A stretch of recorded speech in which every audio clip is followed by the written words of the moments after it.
Whether you're new to pool and practicing the basics, or a more experienced player performing drills to improve your shot making and positional play, the Drill Partner is perfect for you. Hey, welcome to Dogging It. How's it going, Melina, Mike? Coming in hot on the sound, but you're looking the good. Am I I got blurry? good news for you. Okay, turn the sound down. No, you are not blurry, buddy. I am shocked. Hey, there we go. One for the good guys. Hey, welcome to Dogging It, brought to you by Franco Custom Cues. Thanks to all our sponsors across the bottom. Thanks to all our Patreons. We appreciate your support. If you're not following us on Patreon, check us out, patreon.com/dogging it. A lot of good content there. Mike, I found out that people can follow us on there for free, but when they do, they only get the stuff that we post up there that we kind of open up to everybody, which is only few and far between. So if you're doing that, if you're following us, consider a paid plan because you'll get access to all of the content that we put up there, including a video I think it was yesterday, right? So we'll probably do another one today. So check out Patreon. Mike, Shane Van Boening wins the Bigfoot. He's getting hot at the right time of the year. I mean, I'd say so. Picking up 75,000 out there in Austria, World 8 Ball, and then following that up with, about the cream of the crop, so to speak, as far as the players in that field for the Bigfoot. Always a special event, although you think it's just like any other, but it's pretty awesome, man. 2 Bigfoot events in 1 year, one at the Derby, one at the International Open, both of them in 2023. One guy, SVB. Pretty awesome. He won the Derby one? He did. Yep, he sure did. He beat Conrad in the final. Why did I not remember that? That's interesting. Who did the graphic, Mike? Did you steal that graphic or did you do that? No, that's Q-Tech. That's Team Brett and Team Kyle doing their thing with that. So that's that was cool thing. Had him in the Bigfoot silhouette. Yeah. So that graphic was the one from Derby. The one they posted today on the Q-Tech page was, of course, the one from today. So referencing the International Open, but pretty great. I mean, that's his event for right now. It's pretty cool. And about a month ago, there was a Bigfoot sighting in Colorado. I don't know if you heard about that. Couple on a train got caught video. There's video, Mike. It's real. Next thing you're going to tell me aliens aren't real. Oh no, I believe in aliens. I don't know if I'm a buyer on Bigfoot, but I'm a buyer on aliens. We ain't that kind of show though, Joe. Yeah, I know. Yeah. Well, anyway, Mike, did you get a chance to watch the match? Take us through what you saw and what you noticed. Yeah, I mean, it was kind of it was Shane doing Shane things. One thing that you'll always say when it comes to the difference between SVB and Filler, when it comes to playing 10 ball, is the obvious. It's the break, and that's basically what it came down to yesterday. And it's not to say that Shane didn't outplay him, after the break, because of course when Josh came out dry, and if he didn't have a shot at the 1 ball, which a lot of times he did, but when he didn't, that safety play was pretty epic to see between 2 top level, players like those 2 guys. But yeah, it was pretty, I think it was a bit demoralizing for Josh because he could never get anything down.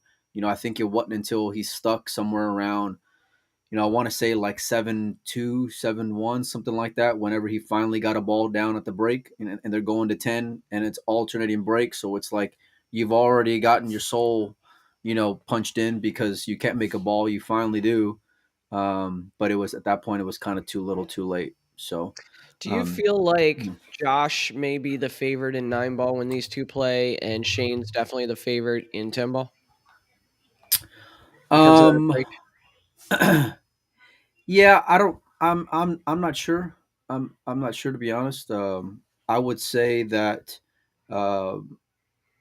I think it's close on the 9 ball. Obviously, Josh has had more consistent success, playing on the World 9 ball tour. I'd say, like if you take out, well, I don't know, because Shane got in that final. He loses to Albon, I think, at the European last year, and so had a deep run, I think, this year as well. So yeah, I'm not sure. I think on the 9 ball it's pretty even, but for sure Josh does not want that smoke playing 10 ball. I can tell you that. Yeah, they will never play a big set No, of 10 ball no. uh, ever. And at this point, if you're Josh Filler, why do you even really care about your 10 ball break? There's not a whole lot of 10 ball tournaments going on. Well, maybe there will be for him. I don't know, with the whole WPA matchroom thing. Yeah, I mean that remains to be seen. The one thing that you also got to keep in mind is that even the 10 ball that we've had, like on our buffet over the last 2 years, all these guys have been breaking from the side, even the big traditional breakers. It's So true. they haven't there hasn't been really an event outside of the Bigfoot where they're using a template where you're overpowering them with that big traditional pop break. Yeah. And you know what balls are threatening, right? You're trying to control the one. You're trying to make the four railers come around. You're threatening the balls in the side. So, but predator events are really the main 10 ball events that you'll see. And because of how terrible that rack is, consistently you got guys just breaking from the side. So and while I can appreciate that strategy, if you got a guy like Shane who can break like that, he's gonna beat the brakes off you more often than not. And it showed. And if it wasn't for some mistakes, not mistakes, but misses late in racks towards the end of the match, it really would have been, as Excuse me. close to like a yap type of landslide. But those late mistakes got Josh at least somewhat back in the match, as close as it can be. So Yeah, so Yap, it was Shane that beat Yap handily in that event, correct? yeah, 10-1. 10-1, 10-1. and I 10-1. Sorry. and I put a post, or replied to someone's post saying, "Man, everybody plays great against Yap," and then Federer replies to that and says, "Not everybody." It's It was pretty funny. hilarious. Yeah, I saw Yeah, that. yeah. Hey, we see your comments in the chat, you guys. I see a comment asking about Corey. We're still trying. I'm gonna text him again today and just see. It's an uphill battle with him, to be honest. Whether it's his service or whatever Wi-Fi that he's on. So we're still going to give it a go. I wasn't posting for nothing. So we're going to try to get him on here soon. But yeah, I mean, if there's a couple things we need to have happen in order to get somebody on the show. Number one is camera. Number two is good internet. So Well, without number those one is things, getting them to agree to come on the show, and then two, then well, the that's true. technology comes in. So Speaking of getting him to agree to come on, I'm still working on Shane's ass to get him on the show. So I've been trying to get him on for well over a week now. We almost had a chance to get him on. I think it was on Sunday, but I had a lot of family stuff to do because evidently Halloween's like 4 days now instead of just one because there's trunk or treats all over town, and that prevented me from doing it on Sunday. But we're gonna keep on going. I know I'm gonna get Shane on for sure because he's been on here a few times and he knows kind of what to expect. But Corey, yeah, pray for me, y'all. We need all the help we can get. we'll get him. We'll get him, guys. Don't you worry. Well, the 9 ball is well underway. It's actually getting pretty deep in the 9 ball. Mike, any overarching kind of storylines or anything that you're hearing about the play, the equipment, the venue, anything at all? No, I mean it seems like it lent. I don't know what they're playing on. Whether it's 4.5 or maybe 4.25, but it seems like the format lends itself to maybe to have it be more upsets than you would consider. Alternating break. I'm thinking they're playing on 4.5. I But think it is standard, like standard four and yeah, a half. yeah, I want to say they're just standard diamonds, which is why I think they're 4.5. But that and with the alternate break, it seems like it's opened itself up to maybe have more what you would consider upsets on paper, I guess. I saw Billy beating Niels, which was kind of surprising. I saw, Gerson following the Shane match with Filler in the final. They start playing at around 11 o'clock last night over there, and Gerson handles Shane, I think, like by a score line of 10-5. So I mean, you'll have little blips like that. I see a comment from Gideon about Pia beating Rodney. Look, I think that's a somewhat of an upset. Pia's playing damn good. Like Pia is playing outstanding pool right now. Not just for being, not like in the sense of a male or female. She's playing, amazing pool as a QS. So I'm not surprised there. I know she gave Niels all that he can handle. I think it was a score line of like 10-8 against Niels, and we know what kind of decorated champion that he is. So um, I'm really appreciating these tighter matches for sure. I posted yesterday regarding the what do you call it? I posted yesterday regarding the 16 players left on the winner side. I don't know if you want to bring it up, Joe. We can kind of take a look at some of the Yeah. matches. But do you want to talk about Filler a little bit before we go on to the 9-ball? Sure, let's go. Well, you gonna add anything or? Well, I mean, Josh is Josh, right? He's going to be in every match. He's going to have a chance to win every single match. But I think you kind of hit the nail on the head with the distinction between the 10 ball and the 9 ball, and that's really what kind of came to get him in that match. Obviously, like we said, he's not going to be a top 10 ball player until he can master that break, and he really doesn't have a reason to master it right now because there's not really a whole lot of 10 ball events where you're hitting the ball head on. So great turnout for him though, getting to the finals of that event. I want to say he's made the last 3 Bigfoots he's done. I think he's had a first, a second, and a second. So you can't really complain about those results. And I'm sure he's looking to do better in the 9 ball. And that's with the subpar break. So imagine, right? Yeah, that's the thing. That's the thing. But when you're alternate break and you can't hold serve, that's a problem, right? You're not going to win. I mean, I'm a big tennis fan, and serve is everything. You got to be able to protect it, because if not, then now you're hoping for a mistake, right? You're hoping for a window of opportunity on theirs in order just to get back to level, So, and then it comes down to the lag, right? So, but this break seems to be, relatively inconsistent. I know they're still shooting for the one on the side regarding the 9 ball.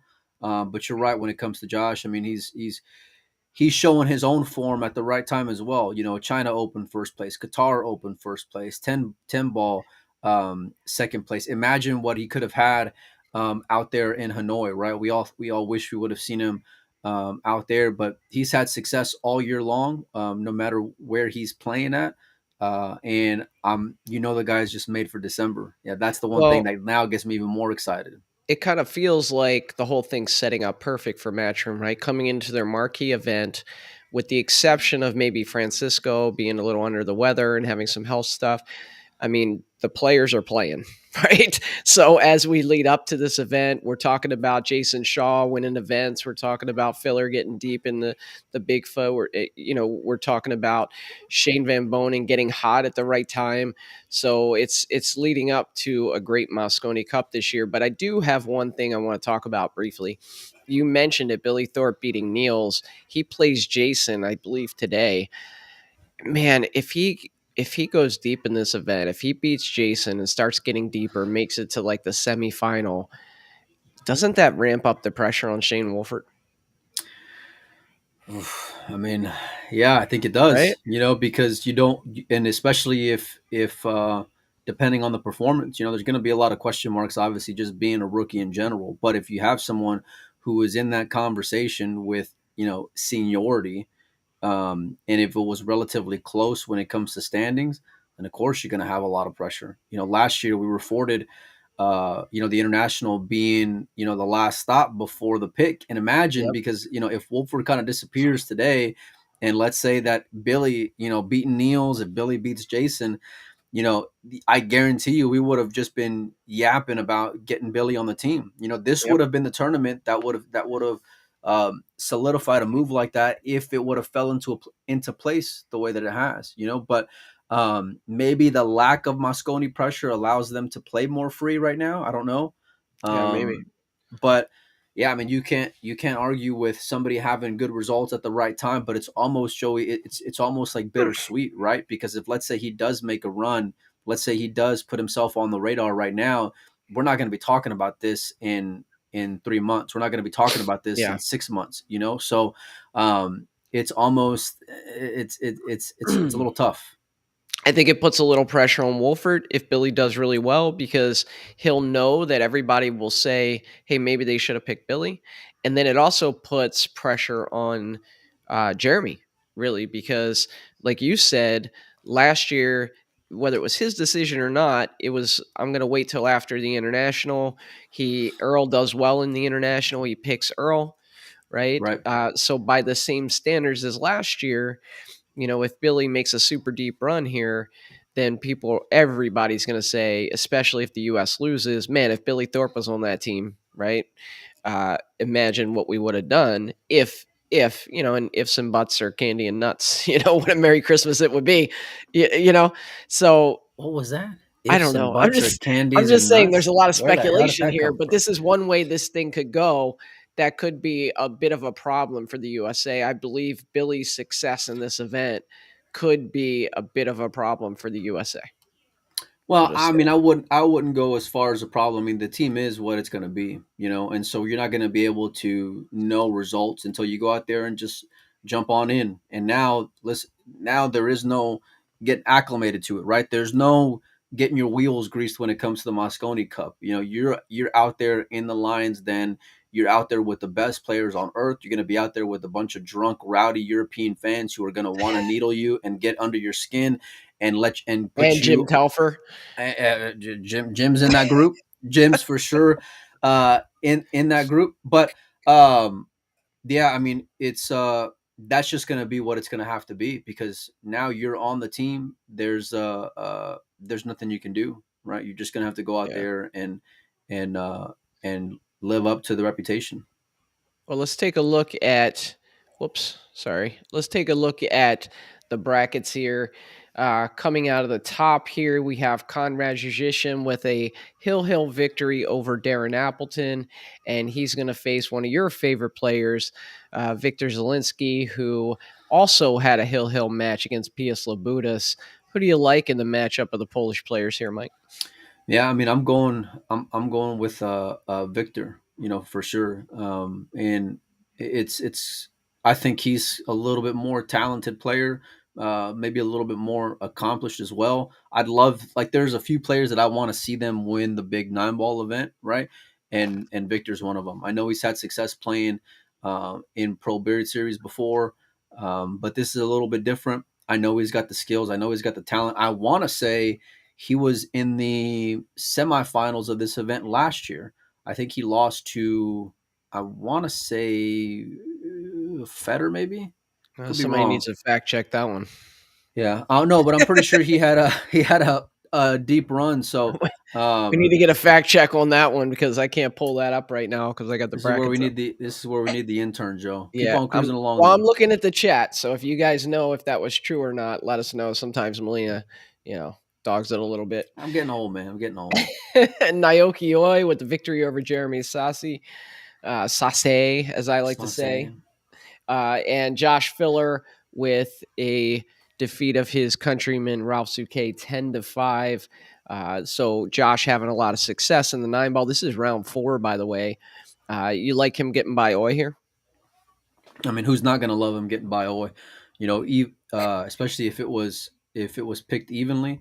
So yeah, I mean, I wouldn't be surprised to see Josh kind of with that similar score line of 10-5, maybe 10-7. But yeah, I mean, Oy, he's just so hard to peg. I mean, I know he's, a fan favorite, and I love his style of play. I think he's exciting. I love his character. I think he's great for the game. But I don't see that translating into titles, right? I don't see that translating into Yeah. deep runs, and I don't know what's missing from that. I know he's got the heart. I know he's got skills, but I have a hard time putting him in that kind of class of Josh. So with that, I mean, I think a lot of people will probably pick Filler as well. I'm with you on that. I love Oi. Everybody loves Oi, but he really needs to get to that next level, which, he's already at a super high level. It's just like you said, he doesn't quite get there and finish See the that one job there, in these buddy? events. Every now and then, even a All blind right. squirrel finds a nut every now and then. All right, Chris Fernandez. Thanks for having Molina's back. We appreciate you. Moving on down, we have Levan Corteza just doing it again, getting deep in a big tournament. He defeats Oliver Slonaki 10-8. And a little bit of a surprise here, Alex Pagulayan making it out to the fourth round of the winner's bracket, knocking off Mario He 10-8. Thoughts on Alex? Can he get deep in this event? Can he beat Levan?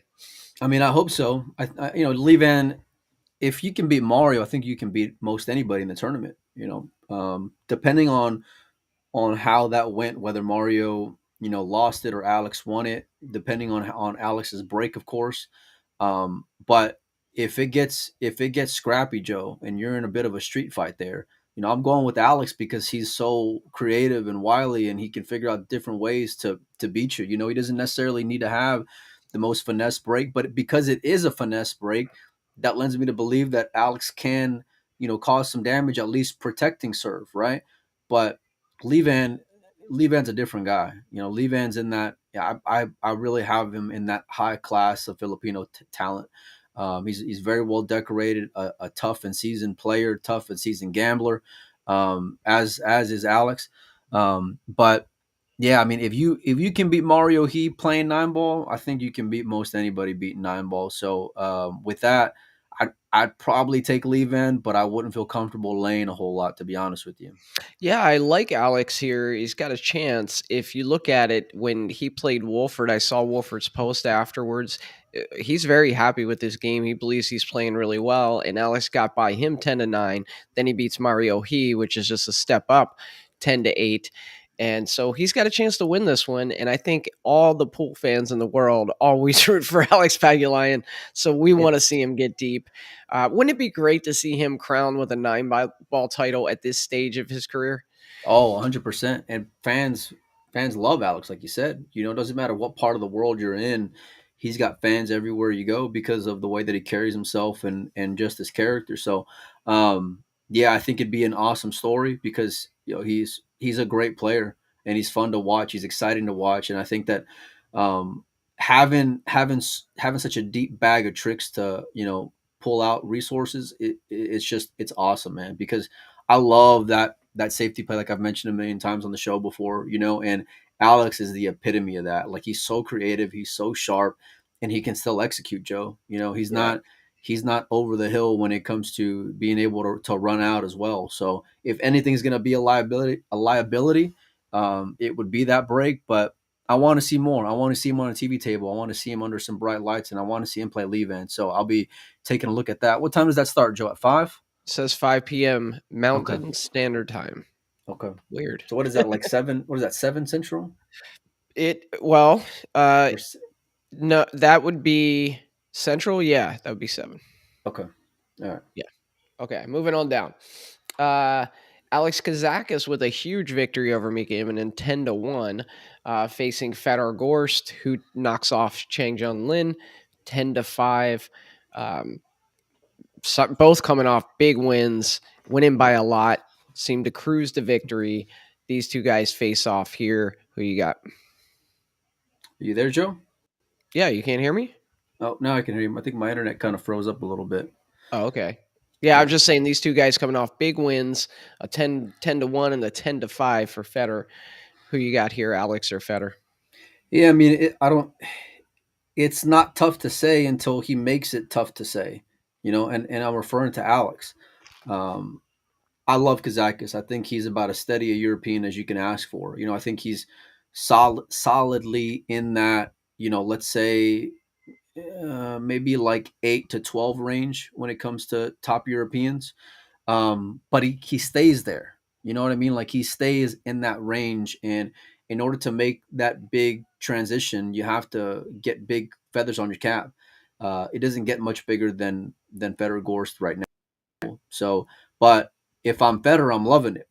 I think Mika probably would have been a bit of a tougher matchup for Fedor because Mika is just all heart, man. Mika is just completely ruthless and relentless, and he's going to always keep firing at you. And I know he can get tilted pretty easily, but Federer's just on a different level right now, and I would love to see Alex kind of maybe start to make that transition to beating more bigger names consistently.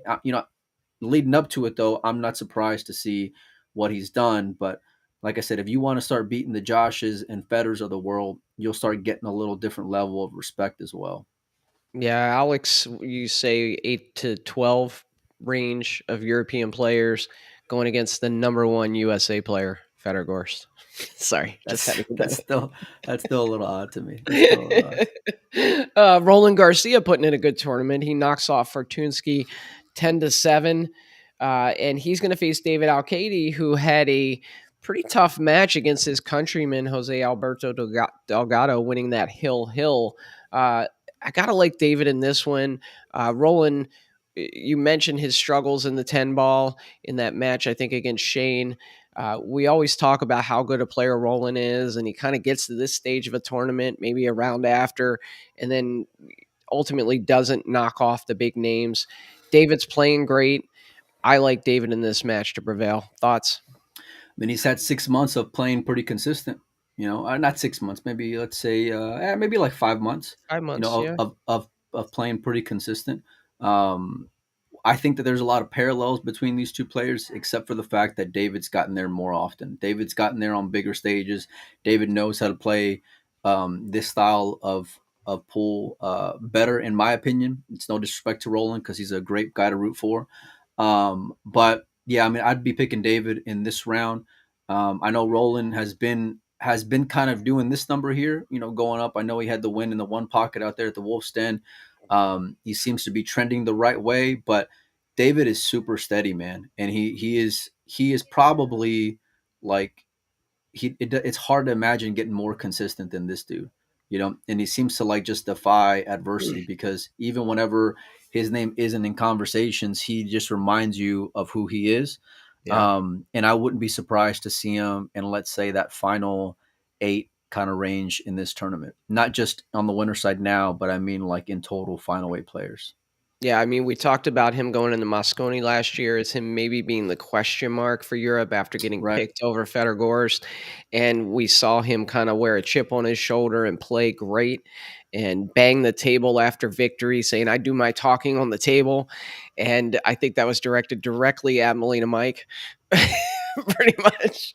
But David is just that guy where as soon as you let him slip out of your memory a little bit as a top European player, he'll let just you come know. and win a tournament and just Yeah. prove you completely wrong or knock off the best player in the world, at the time. He'll just put in a great performance, and that's what he does. He's David Alcaide. So I like him getting through here in this match.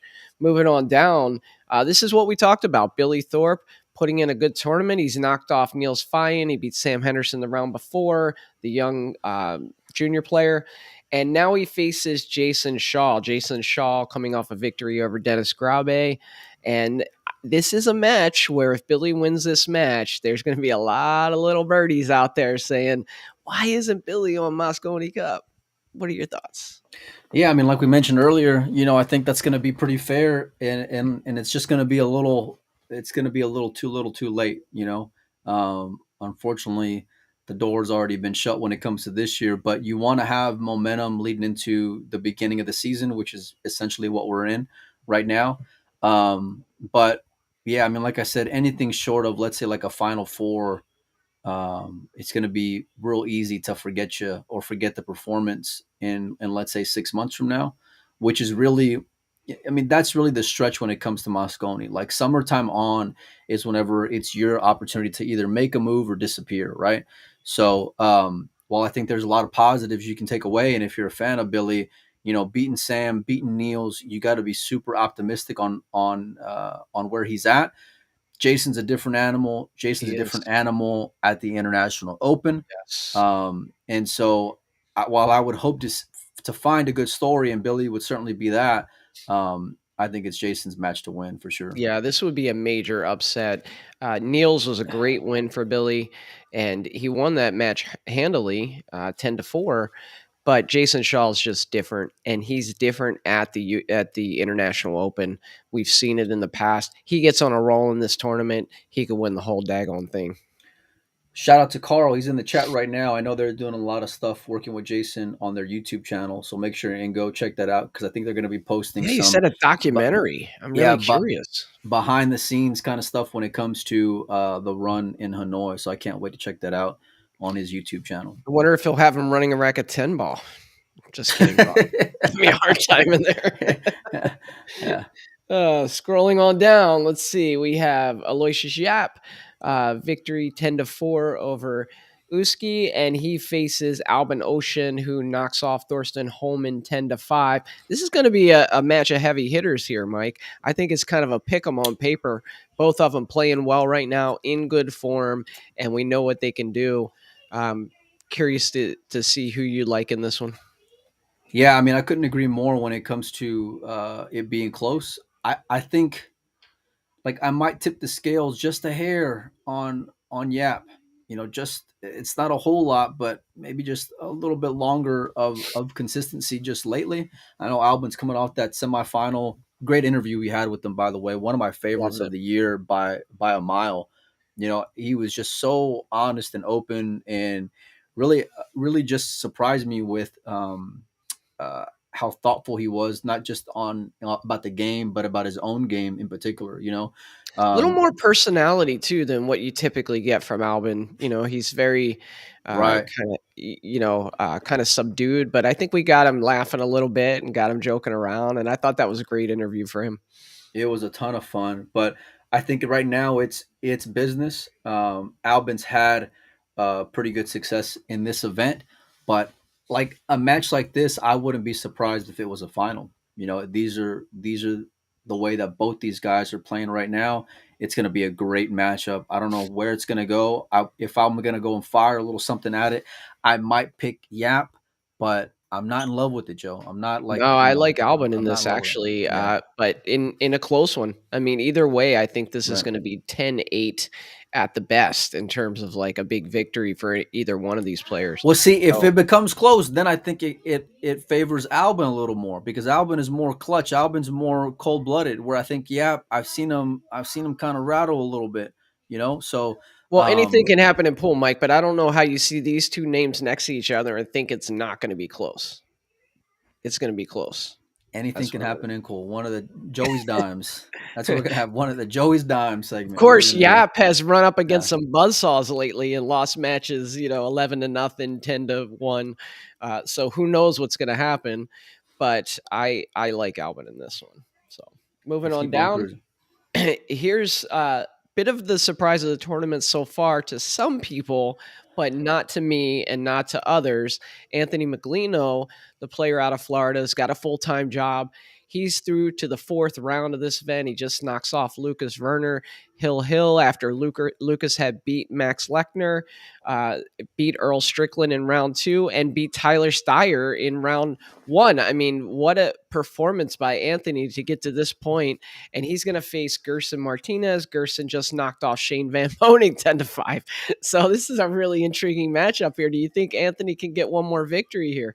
I mean, how can you not after seeing the names he's knocking off, right? Tyler Steyer, Earl Strickland, and following that up with a win over Lucas. I got to check out the end of that Lucas match last night after the Bigfoot ended.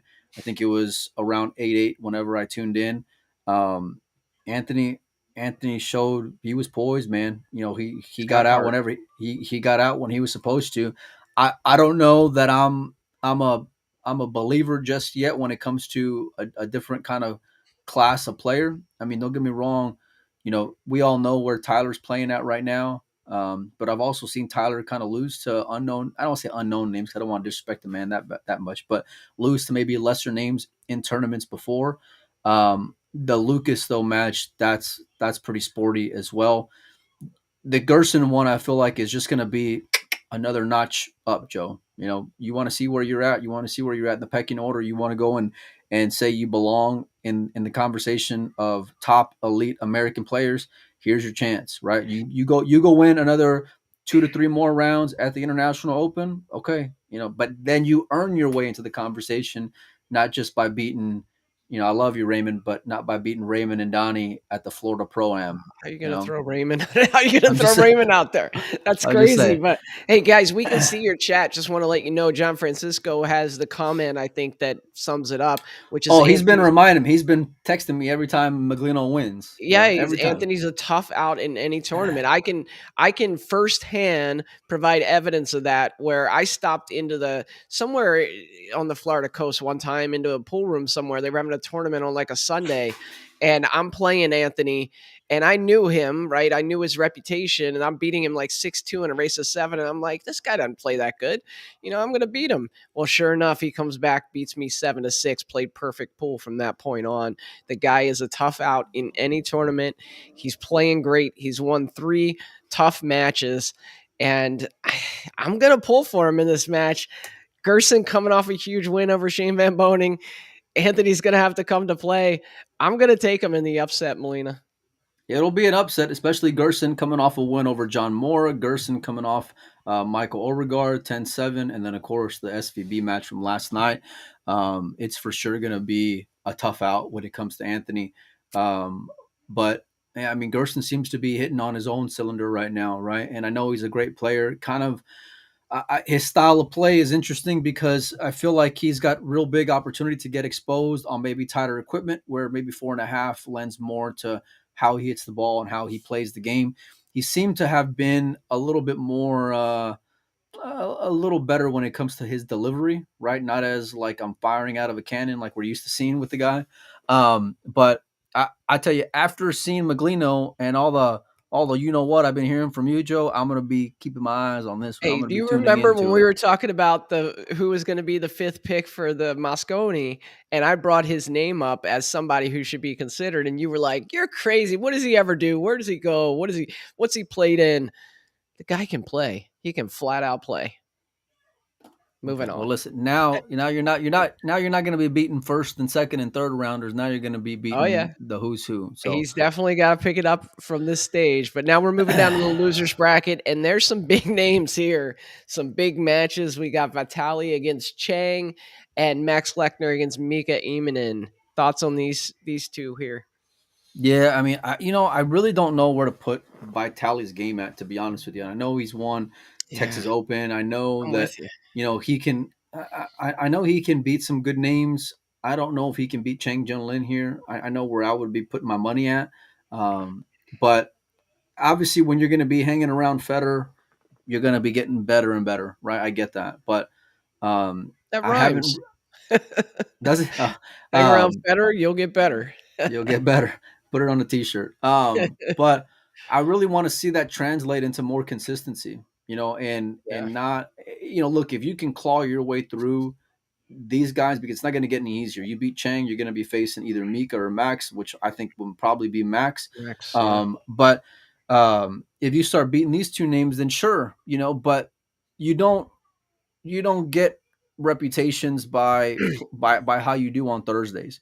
You get reputations by what you do on the weekends, right? When you got Tiger wearing the red shirt, that's when you earn, legacies and things like that. And so this is why we hold some of these players in such high regards, even the Mikas of the world, right? Who's very highly decorated and shown his own form as of late as well. But we'll see. I think out of these 4 players, um, to be honest with you, I'd probably have Vitali at the bottom end of those 4 if I'm ranking them of who I think's going to come out of there. yeah, he's a little bit of a question mark. We see great performances from him, and then we see tournaments where he just doesn't do anything. He kind of sputters, and so I'd agree with you there. I kind of like Max and Chang making it through here, Agreed. and we'll talk about it tomorrow or maybe later today who we like out of that match. But just to point out, John Mora and Earl Strickland, their tournament is over. Vitali beats Mora 10-7, and Max beats Earl Strickland 10-3. Moving on down, Tommy Tokov and Mario He, and then Demetrius Lakoutas and Oliver Zolnacki. Thoughts on these, Mike? Yeah, I mean Mario better better get his you know what together if he wants to continue being a part of a conversation, because it doesn't take long for you to kind of be on the tail end or the outside looking in when it comes to Mosconi Cup stuff, you know. And I know he's been playing very well, but he also disappeared at a really big time in the last event, right? When I feel like you could have made the Mosconi Cup team with any kind of run at Hanoi, right? You don't want to disappear again in another big event, another big 9-ball event. I know he's coming off a win on the 14.1.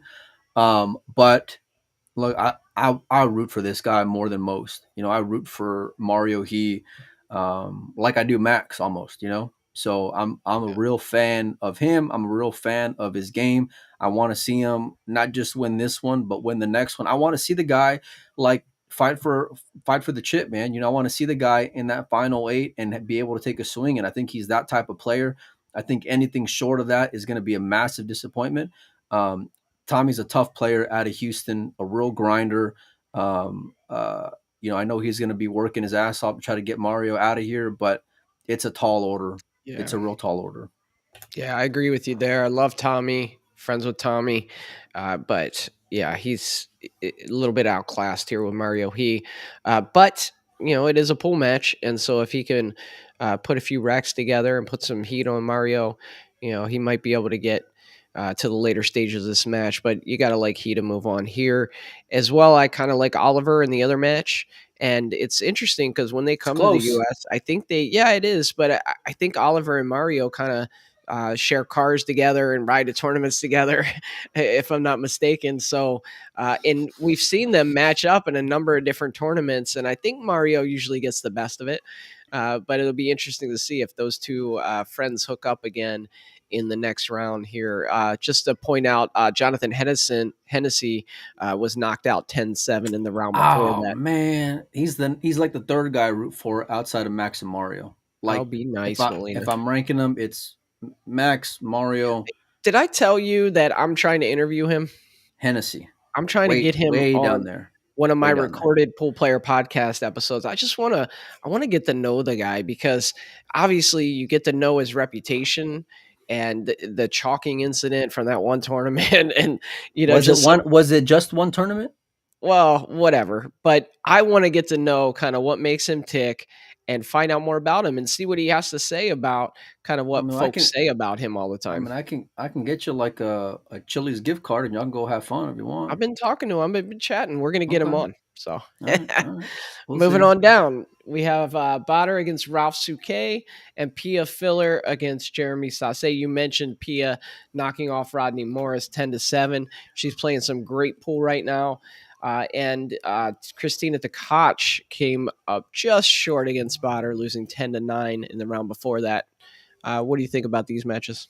Oh man, how cool will it have been for Pia and Christina to have potentially matched up at the International Open, right? To continue At to that survive. stage of the tournament, that would Yeah, have been yeah, pretty exactly, cool. exactly. Yeah.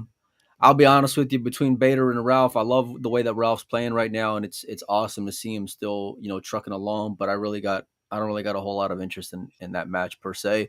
I'll just be honest with you. The Pia Did you Filler just though. disrespect Ralph Souquet? No, I'm not saying that. I listen. The guy's a great. He's a Hall of Famer. He's very well decorated. He's an awesome guy. Yeah. But there's nothing about my life that says go watch Bader and Ralph You play know why nine that ball. is? Because you don't believe that either one of these could win the tournament. I do not. I do Yeah. not. So So it's like, okay, win one more match, one of you, or win two more matches. I mean, I Which don't even know that two more matches would be the best. Like for me, if I think they could win two more matches because look at the Pia Jeremy oh isn't no, necessarily. I think they can win two more matches, but for me, I don't even think I would still have as much interest even if they were to win two more matches. Is what I'm saying. You know, so yeah, I mean, seeing Jeremy, you know, kind of have a I want to see Jeremy kind of make a Maglino kind of run. I guess I would say right now, right? Oh, okay. I want to see Jeremy, you know, go on a deep run. I'd love to see Pia go on a run because this is an awesome story. You know, she is hitting her best gear right now. It seems like, and Yeah. she seems so mentally stable and extremely tough and poised under pressure. Right? Mhm. I don't think she delivers like Josh does, but I don't think there's anybody on earth that delivers like Josh does. And so to see her kind of have this run is pretty epic. Like I said, she lost to Niels, I think 10-8, but that's Niels effing fine, playing 9 ball. That's a great, those are great moral victories, beating Rodney out there. Great win. I think that the Jeremy match will probably be super close. I wouldn't be surprised if I would see Jeremy win, but I'll be honest with you, I'm kind of rooting for Pia. I want to see Pia win this one, and then I'll be watching. I want to watch Bader and Ralph play the winner out of that. I'll tell you that. Yeah, I think, with looking at that Rodney match, obviously Pia is very young. She wasn't really around when Rodney was in his prime, but she's got to Right. know the significance of Of Rodney course. Morris in the Of pool course. world. And that's a huge win right there. And this is one of these things, Mike, when we talk about Fargo rate, where I think Fargo can kind of trip up sometimes is when a player is emerging, right? And when a player is on the decline. And so right here we see a player emerging. Pia Filler is playing higher than a 689 Fargo right now. I'll put it to you this way. I'm a 696. I'm not gambling with Pia Filler right now. She is playing great pool, and I wouldn't be surprised if she's playing at like a 720, 730 clip right now, and which is going to make a very intriguing matchup with Jeremy, because Jeremy, we know what he can do. He's a grinder. He just works really hard. He This is is. going to be a good matchup right here. I think it's going to be a close match. I'm going to take Jeremy, but very close here.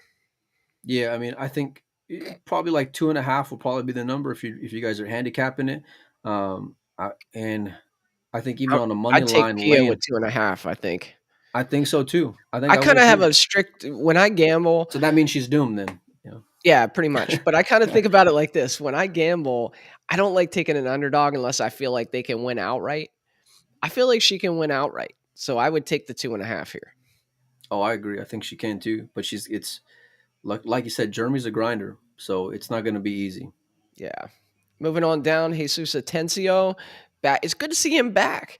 He had kind of disappeared for a little while. I believe he's working a job, but he's back playing pool, it appears, and he's doing pretty well. He knocks off Sullivan Clark. He beats Khalid the last round 10-8, and he's playing P.S. Labutis in this round. And then just below that, we have Donnie Mills putting in a little run on the loser side, coming to play Darren Appleton, who I believe Darren lost a Hill match on the winner side. Pretty close one. I forget to who.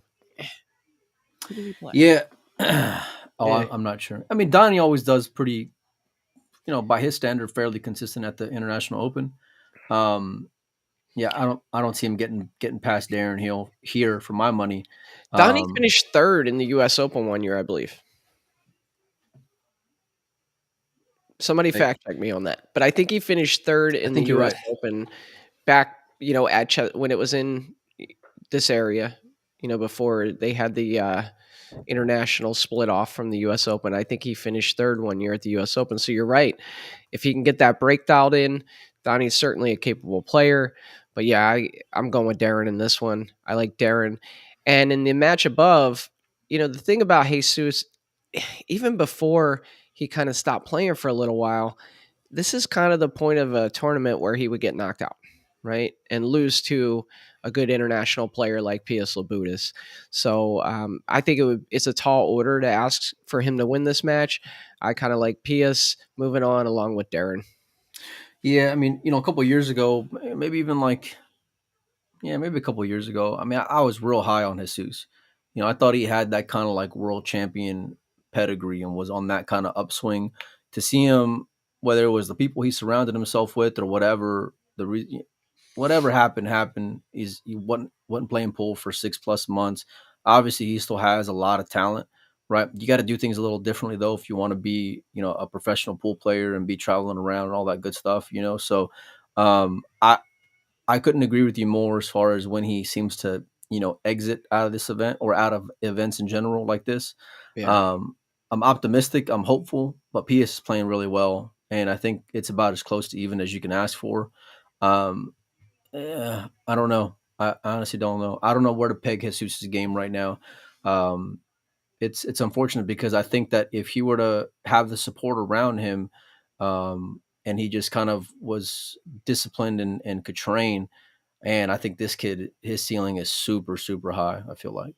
Yeah, it's kind of like if you could just put your arm around him and say, "Hey, if you want to get to where you want to get, you got to do the things that other people aren't doing, right? You got to get into training, you got to get into working, and you can get there." And because he's got the talent, it's just we're I not mean, really seeing it play out in tournaments. the guy is smooth as butter. He's got a very awesome break, whether it's 10 ball. I mean, on 10 ball. In 9 ball, I really haven't seen it in this format, if I'm being honest with you. I think like before he retired or whatever the hell you want to call it, I think he was like a top 3, jumper in the world. Yeah, I yeah, mean, just absolutely deadly with that thing. Um, Federer-esque. Yeah. I mean, like not too far in the rear view. I'll put it like that. So, Hmm. but it's got to translate into tournament wins. It's got to translate into playing on weekends. I haven't seen it in so long, so we'll see. But I know I'll be rooting for him. He's a good kid, and I like watching him play pool. I like he's got a real nice stroke, man. Yeah, here we go. Moving on down, we have Arizona's own Jovan Bustamante against Shane Van Boening and Max Eberle against Lucas Werner. What are you thinking? I mean, I don't know. I don't know. Do I these don't know. matches not interest you No, like it's the not. Ralph K match? Well, like the Jovan one might be a trap game. Shane coming off a victory. You mean a He's got loss? coming off a loss. Well, a victory and then a loss, right? A victory in the 10 Yeah, ball, a yeah, loss in yeah. the Oh, yeah, 9 yeah. ball. So He could might he? be thinking about lake trout. Well, I mean, listen, If I lose this match, I can get home and start fishing quicker. look, it's been a hectic schedule, and the bank account looks nice. I got a couple of days before I got to travel to Puerto Rico. He may ship it. You never know. I know that Jovan Jovan is a trap for any top player because Jovan can play pool, you know. So I don't know. I think it'll be I don't know close. Tuan Obviously, Chow, but he took Jovan Hill, says he's a 670 Fargo. That's a little surprising to me. That doesn't bode well for Jovan, I don't think. But you're right. This could be a trap. Van Boning might be thinking about heading back to the lake, for after a couple pocketing days. some money from the Bigfoot. I Hey, still gotta like Shane in this of one. course, of course. Obviously Jovan from Arizona. I'm gonna pull for him, but yeah, I'm We'll going with see. Shane. We shall see. And what about in that match with Max Aberle and Lucas Werner? You see Lucas getting this one? I mean, Lucas, you gotta stay on the radar, buddy. You He really is, do. man. No, I mean, he is, but listen, he disappears at the U.S. Open when he could have made more of a way for himself. Jeremy talked about in the interview maybe he's got to figure out a balance between, the 2-man tournaments versus playing in bigger tournaments. And with that, I feel like if you want to be remaining in conversations, you got to beat the McIntinos. You got to beat Max Eberle. You got to, start having some big names on your cap. Like I think he's able to, but it's gotta show up on the tournament sheet, right? So I'm thinking Lucas here, and then the next one will be really great because Lucas I, versus either Shane or Jovan will be awesome.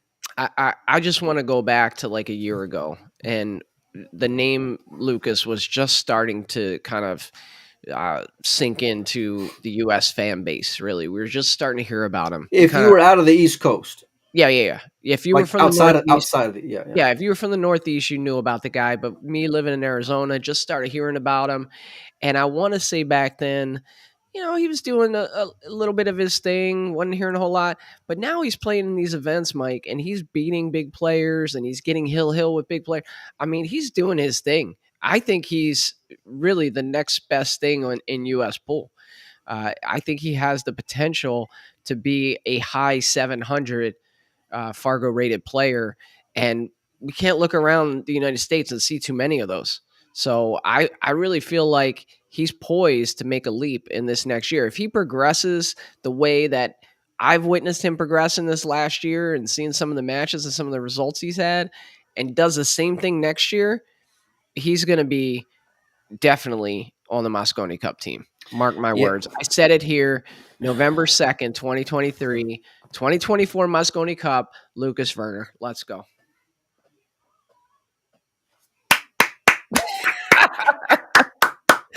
Attaboy, Thank you. Joe. Thank you. Attaboy. Thank you. I can't. I'm hopeful. I'm hope. I want to see it. I like rooting for the kid. I love his game. I do. All right. Moving on down, talking Mosconi Cup, we have Shane Wolford. We saw that match that he lost on a loser side. He got by not the dang that you were talking about, another dang, A uh, dang. 10-9. And now he faces Thorsten Holman. And then the match beneath that, we got Gangflot, who knocked off Chris Reinhold, and he faces Uski. What are you thinking about these matches, Molina? Tough matchups, no matter who you are, no matter which way you're looking at it.